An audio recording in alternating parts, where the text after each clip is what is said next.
Hi everyone, today let's talk about the Houthi rebels, then we'll take a quick look at seasonality and the usual data, then we'll look at JPMorgan and their earnings results, then we'll look at the charts, then we'll finish up with my results for the day and my thoughts going into the Tuesday session. If you like trading stocks and options and making money, definitely like and subscribe. I make videos like this every single day that the markets are open as well as Sundays, so make sure you hit the bell so you don't miss out on any future episodes. Welcome to the Portfolio Bulletin. Let's get started.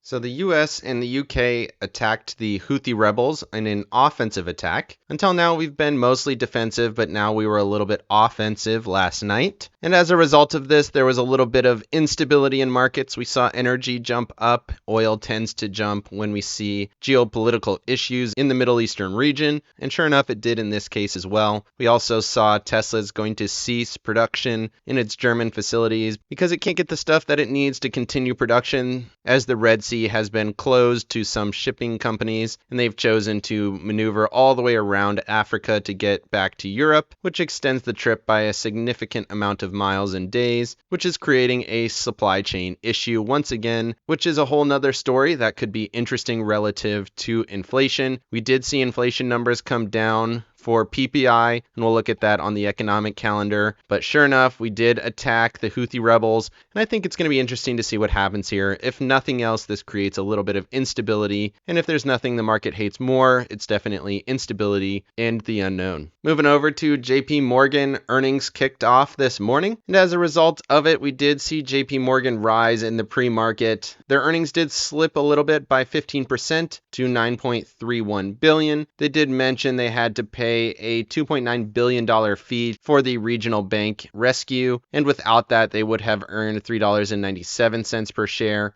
So actual was 304 versus the 3.32 expected. Interesting to see that revenue, however, was basically in line with expectations. So pretty significant pullback. They said revenue jumped, but earnings missed as a result of that fee. And this is generally the best in brand for banks. So if they're not doing great, then the other banks aren't doing well either. And we'll take a look at that on the earnings calendar also. Moving over to seasonality, we are currently on trading day 9. You can see there's a little bit of a ramp over the next few days. So Tuesday, Wednesday next week would be the peak here in the short term. And then we fall into the middle of next week. Towards the end, that would be your options expiration period as well. And then we're kind of flat or slightly bullish from that level into the end of the month in terms of seasonality. Moving over to earnings. Interesting here for JPMorgan, they say that $3.97, that must be a misprint. They missed on earnings based on the article. And then on revenue, they did fine. United Health doing well. Bank of America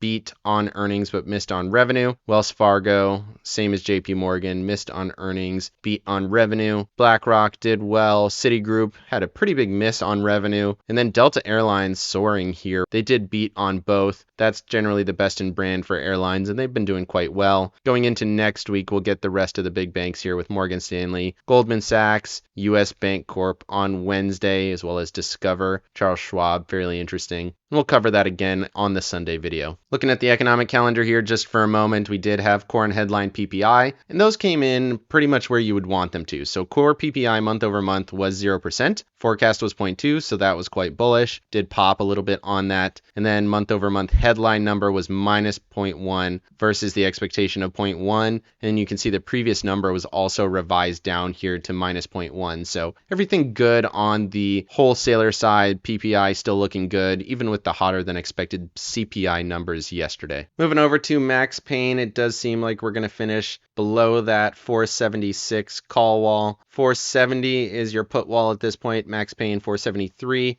So it would make sense to finish kind of in that range, 473 up to 476. Right now we are just a hair below it. Markets aren't all the way closed. I'm recording this video a little bit early, but we'll take a look at it on the charts. I'm still expecting below 476 for the end of the week. Total options up to 1.25 million. Put call ratio up around 1.6. So that's a little bit higher. Put wall still here at 470. We'll take a look at next week's options. It's going to be a big week. That's the third week options expiration for January. That's going to be much more important than this week, but it is still interesting to see. We are finishing here kind of in that mid-range without any clear direction. Moving over to the charts, starting off here with the S&Ps, you can see we did throw a big wick on that PPI data. That is what I expected, but I was honestly a little bit surprised that we fell here. Ended up slightly on the session, 0.06. 0.07. So slightly positive day. And you can see we gave all of that back here already after hours. So down after hours, right at that critical trend line. We've been chopping on top of it, so it hasn't been super interesting in terms of a support level. But we're right here at it, at that 21 EMA on the hourly chart. Momentum basically zero. Volume, big spike on that last candle, which was slightly bullish. Momentum on the daily chart continues to fade towards bullish, but it did not really step down here today as it had been doing. So it's actually slowing down in terms of momentum. RSI still technically a little bit above the SMA at 64.33, but I still think we're looking at kind of a topping formation. We have not been able to maintain those peaks. Clear rejection at this previous shorter term resistance at 477.25. You can see we did not hold above it at all here on the hourly chart. And I do think that's a very critical point. Slightly bearish going into the Tuesday session. Moving over to the NASDAQ, very similar thesis. Big wick high to these pre-market highs from yesterday. Rejected right back into the middle of the range. Held the 21 EMA. Bounced from that level. So the 21 EMA showing a little bit of support here. Touched it again on that last candle of the day. Ended up slightly bullish on that candle. Overall, 0.05 to the upside. Again, giving all of that back here after hours. So basically flat. Momentum slightly bearish. RSI on the daily slightly bullish. Momentum on the daily chart did continue to step down a little bit better here on the NASDAQ versus the SPY, so a little bit more strength. But realistically, we cannot make higher highs. We tried yesterday, gave it all back. Tried again here today, gave it all back. So that's not a great indicator going into Tuesday. Technically bullish above the SMAs, but just haven't been able to make higher highs. So again, neutral to bearish going into Tuesday. Moving over to the Russell and the Dow, look at this spike up on that PPI data. Through a wick all the way up to yesterday's highs, up around 197. Gave all of that back and pulled back down to 192.75, right at that support level. Support continues to hold, which is interesting. We broke it yesterday, got back above it, held, tested it, tested it, tested it. So 3 tests on that level, down a little bit after hours, down overall on the day for the Russell. But that 144 continues to act as resistance, and that is basically right on top of my level here, 195.15. So right now, again, same thesis, and then looking at the Dow, continues to consolidate within this range. We did throw another wick to these previous highs up around 377.80, and then clearly rejected right back into the middle of the range, down slightly here in the after hours. Seems like we're getting a little bit more weakness going into Tuesday. Moving over to JPMorgan Chase, since we talked about it, you can see big wick to an all-time high and then very quickly rejected on that. This is the weekly chart, so down quite a bit on the week, almost 2%. Clearly, we had the all-time here in October of 21. Pulling back, it is very extended to the upside. We've rallied all the way from 135 up to 175, so $40 on this stock. Massive move, well above this highly traded zone at 153.74. And at this point, you'd look for a 9 EMA down at 162. Moving over to the daily chart, you can see that big wick to the upside, clearly taking out all of the stops, rejected right back to the 21 EMA, momentum bearish. I didn't mention it on the weekly, but we did see a step down on the weekly, the first one in a while. You can see that rally here from the end of October to current levels. And if this breaks that 21 EMA, there's a lot of room here. 158.39, my next level, 55 EMA, bearish momentum, bearish RSI. And it does seem like JPMorgan is set to give back some of its gains here over the last 2 months. Moving over to Apple and Tesla. Apple basically doing very little. Sideways, still above all the EMAs and SMAs, but it's in consolidation. Threw a wick up to that trend line, rejected back into the middle of the range. Momentum zero, RSI slightly bullish. But more interesting here, we have Tesla. We were at that very critical level. We talked about it yesterday, being that short-term support here at 226.68. Gapped through that on the news that we talked about with the Houthis. They did stop production in Germany. That's going to have a big impact on the company and probably their numbers for the year and definitely for the quarter. Momentum bearish, RSI bearish on the daily chart. Next level for me, still that 214 was my more important level. This was just a shorter term level. I expected that to break. Sure enough, it did. Kind of on a catalyst, so a little bit of a gimme there, but it did break down. 214 would be the support I'm looking for. Moving over to staples and discretionary. Staples bullish, 0.32. Back above that 72.50 level. We closed basically on top of it, ended up holding, gapped up, dojied. Trend continues to hold, momentum basically zero, RSI a little bit bullish. And you can see we're back into the rotation here. So we're watching discretionaries rally up, touched VWAP, almost hit that 21 EMA, gap down and fell back below the 9 and 21 here. So 9 and 21 in order, indicating at least a short-term downtrend. Support at 170.68, 55 EMA down at 169.26, and then you got the 144 at 167.78, just behind that 167.78, and then a dollar lower is my support level. Momentum bearish, RSI bearish, broke below the 50 line. Everything looks pretty weak here on discretionaries. Moving over to oil and gas and energy, both of these popped here. We talked about it, about the Houthis showing a little bit of strength. Big move in the pre-market, pulled back to that 21 EMA, held that level, rallied into the close on big volume. Look at all this volume here on energy. It looks very good on the hourly chart. It is down a little bit after hours, but I don't put a ton of stock into that. As long as this 21 EMA continues to hold and we can stay above that level at 82.33, I'm going to stay bullish. I did pick up a position here. We'll talk about it on my portfolio, but right now bullish on energy, especially with the geopolitical catalyst. Moving over to breadth. This is yesterday's breadth, but you can see a big step down, gapped lower, threw a big wick to that next level at 36.60. So 20-day average continues to crater, not great. 50-day average threw a big wick after gapping through 83.83.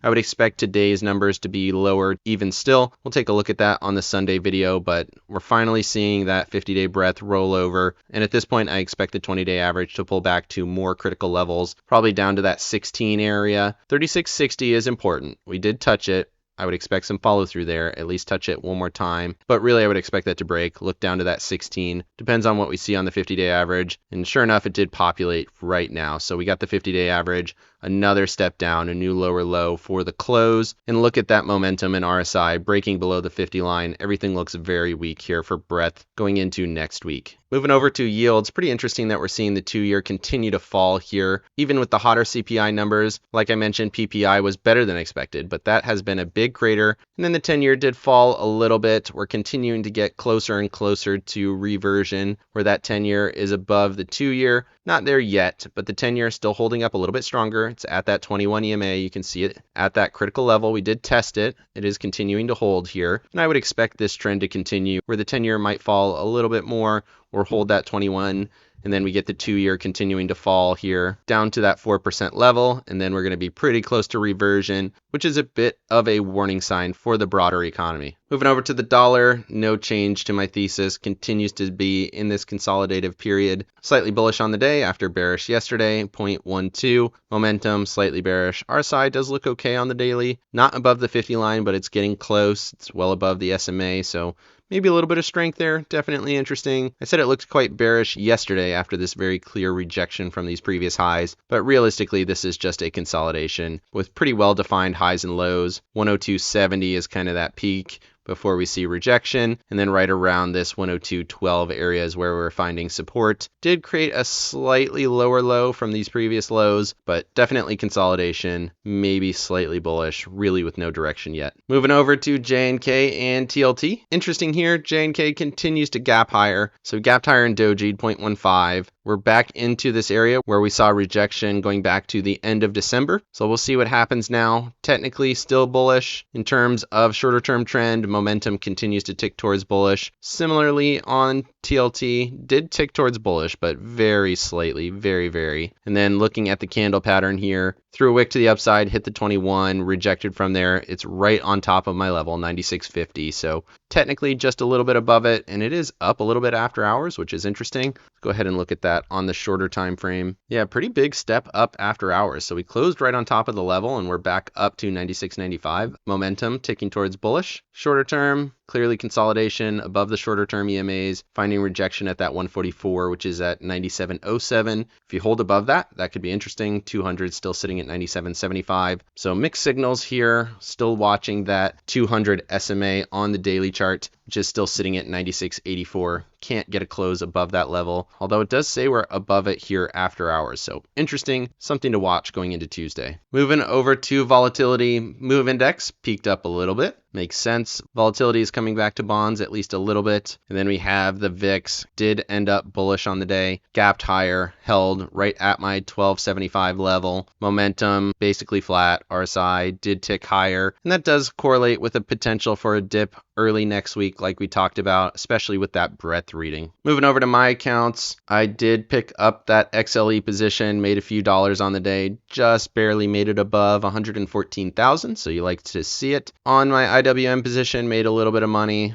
It was down, but I have that 187 call. It's 21 days from now, $7 of protection, so break even on this position would be at 180. I do think it's going to fall a little bit more. If it breaks down too much, I'll take those shares off and hold the call. I'll have to buy a call to hold that because it's in the IRA, but definitely something to pay attention to. And then looking at the Qs, made no adjustments here today, still holding these two covered calls.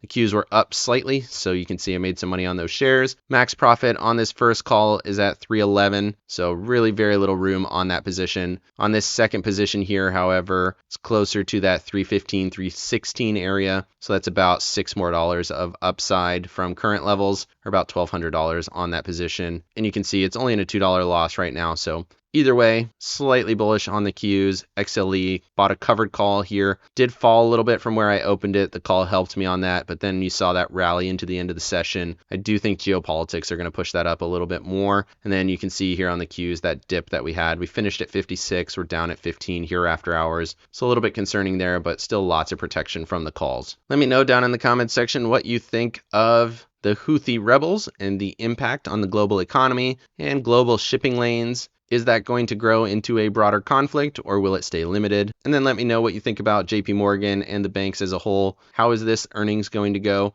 Seems kind of weak to start, definitely interesting. Otherwise, like and subscribe if you got any value out of this video, and make sure you hit the bell so you don't miss out on any future episodes. Of course, none of this is financial advice. This is all for entertainment purposes. Good luck in your trading and have a great day.